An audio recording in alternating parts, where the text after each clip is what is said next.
फरवरी 2026 में शुरू हुए ईरान इजराइल अमेरिका युद्ध ने पूरे पश्चिम एशिया को हिला दिया है। अमेरिका और इजराइल के हमलों के जवाब में ईरान ने स्ट्रेट ऑफ हॉर्मुज को प्रभावी रूप से बंद कर दिया है, जिससे वैश्विक तेल आपूर्ति प्रभावित हुई है। काफी कोशिशों के बाद अब मई 2026 में ईरान ने पाकिस्तान के माध्यम से अमेरिका को 14 पॉइंट प्रस्ताव भेजा है, जिसमें दूसरे प्रमुख बिंदु पर स्ट्रेट ऑफ हॉर्मुज के लिए नई व्यवस्था की मांग की गई है। ये कौन कौन से प्रस्ताव हैं, मैं आपको इस वीडियो में बताने जा रही हूं। वीडियो को ध्यान से जरूर सुनना। नमस्कार, मैं हूं आपके साथ ममता तिवारी और आप देख रहे हैं न्यूज़ 18 का डिजिटल प्लेटफॉर्म। ईरान अमेरिका युद्ध लगातार जारी है और ये प्रस्ताव ईरान के युद्ध में झुकने या कम से कम समझौते की दिशा में कदम का संकेत माना जा रहा है।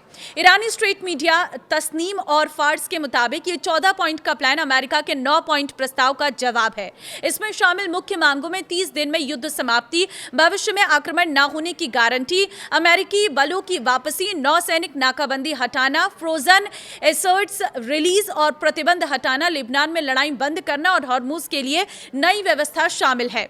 हॉर्मुज को लेकर क्या चाहता है ईरान, वो भी समझिए। देखिए, ईरान हॉर्मुज खोलने को तैयार है, लेकिन बदले में अमेरिका अपनी नाकाबंदी हटाए और हमले ना करने की गारंटी दे। परमाणु कार्यक्रम को बाद के लिए टाला गया है।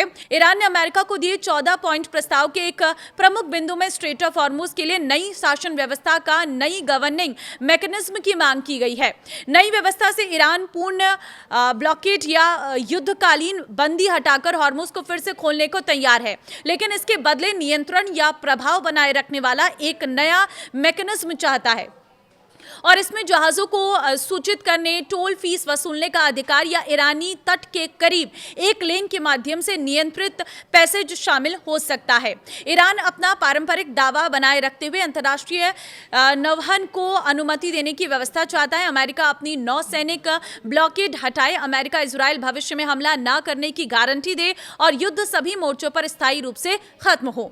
हॉर्मुज का सामरिक महत्व। स्ट्रेट ऑफ हॉर्मुज दुनिया के लगभग 20% तेल और गैस का मार्ग है। ईरान ने फरवरी के बाद से इसे ब्लॉक कर दिया, जहाजों पर हमले किए और टोल वसूला। इससे ग्लोबल फ्यूल क्राइसिस पैदा हुआ। अमेरिका ने जवाब में ईरानी बंदरगाहों पर नौसैनिक ब्लॉकेड लगा दिया, जिससे ईरान की ऑयल रेवेन्यू बुरी तरह प्रभावित हुई। अब ईरान नई व्यवस्था की बात कर रहा है, जो उसके पूर्ण नियंत्रण से हटकर साझा या गारंटीड व्यवस्था की ओर इशारा करता है। ये ईरान की मजबूरी को दर्शाता है। आखिर क्यों झुक रहा है ईरान? तो देखिए, पहला तो आर्थिक दबाव है। ब्लॉकेड से ऑयल एक्सपोर्ट रुक गया है, अर्थव्यवस्था चरमरा रही है। दूसरा है सैन्य शक्ति, निरंतर हमलों से इंफ्रास्ट्रक्चर नष्ट, IRGC को नुकसान। तीसरा कारण हो सकता है क्षेत्रीय अलगाव, लेबनान, यमन जैसे प्रॉक्सी फ्रंट्स पर दबाव। इसी के साथ ही वैश्विक अलगाव, चीन और रूस भी पूर्ण समर्थन नहीं दे पा रही है। ट्रंप प्रशासन ने प्रस्ताव की समीक्षा की है, लेकिन इसे अस्वीकार्य बताया है। ट्रंप ने कहा है कि ईरान ने मानवता के खिलाफ 47 साल की क्षति का पर्याप्त मूल्य नहीं चुकाया, फिर भी बातचीत जारी है और 3 सप्ताह का सीजफायर होल्ड पर है। ईरान ने पहले की तुलना में नरम रुख अपनाया है, जिससे हॉर्मुज को पहले चरण में रखा और न्यूक्लियर को बाद में। एक्सपर्ट्स बताते हैं कि ईरान की रणनीतिक तौर पर पीछे हटने की नीति है। अगर समझौता होता है तो हॉर्मुज खुलने से तेल कीमतें गिरेंगी और ग्लोबल सप्लाई चेन सामान्य होगी, लेकिन ट्रंप की बिग एनएफ प्राइस वाली लाइन और ईरान की मुआवजे की मांग में गैप है। वहीं IRGC कमांडर ने नई लड़ाई की चेतावनी भी दी है, जो आंतरिक दबाव दिखाता है। ईरान का 14 पॉइंट का प्रस्ताव कुछ इस तरीके का ईरान की युद्ध थकान को उजागर करता है।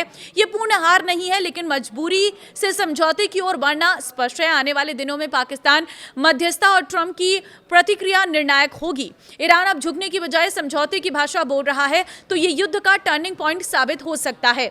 आपको क्या लगता है? मुझे कमेंट में अपनी राय जरूर दें और इस वीडियो को शेयर कर दें। नमस्कार।